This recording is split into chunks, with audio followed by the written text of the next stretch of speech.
Dodge has officially announced and released their Dodge EV concept vehicle. This enters Dodge into the EV market space, and here it is. So this is what they're referring to as the Charger Daytona SRT, but they also call it the Banshee as well, and you can see the emblem on the side there. This would be the first time since the early 2000s when Dodge brought back the Charger nameplate that a Charger would actually have two doors.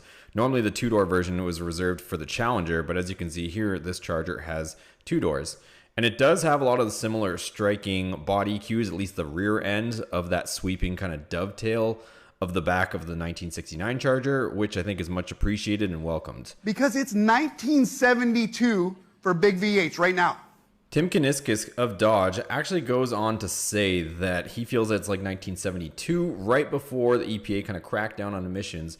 And essentially that's what they're doing here with the EV stuff. It's not that Dodge wants to move forward with EV, but governing bodies are mandating manufacturers to start producing EV vehicles, as well as putting limitations and restrictions on their current petroleum-based vehicles.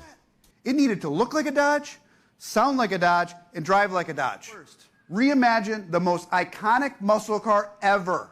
So as you can hear, Tim discusses making this EV have sound, and that's one of the things that EV vehicles often lack is sound. And you're going to hear in just a second here the sound bites from their press release of this thing, and in my opinion it does not sound anything comparable to the current offerings of a Hellcat, which for example here is an audio clip and visual of our Hellcat swapped Dodge Dakota.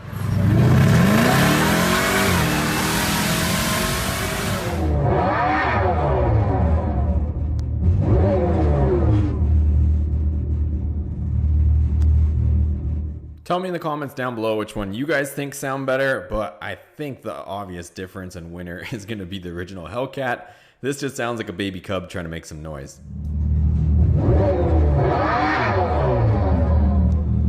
As slippery as a melted jelly bean, but make it look like it was chiseled out of granite.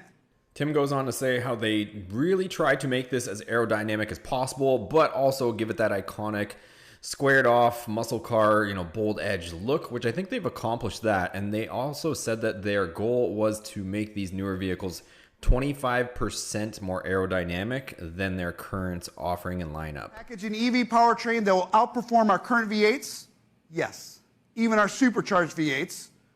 So you heard it right there from the man himself. So these EVs are going to be faster than even the supercharged V8s, which is an open-ended statement, but would also include the Dodge Demon, which was one of their record-breaking and fastest vehicles to be made.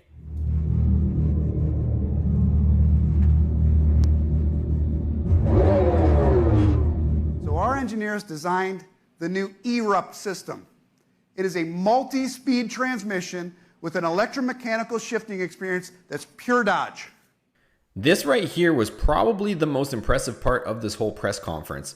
The announcement that there is going to be some sort of transmission or gearbox in these EVs, which current offerings of EVs do not have a transmission. And if Dodge is able to pull this off, the reason why a lot of them don't have it is because there hasn't been a transmission that's been able to hold up to the power demands and torque demands of these electric motors. So if Dodge is able to pull this off, they would in fact be an industry first, and I think it would definitely be a game changer. The Charger Daytona will launch with 3 power levels all the way up to the 800-volt Banshee system.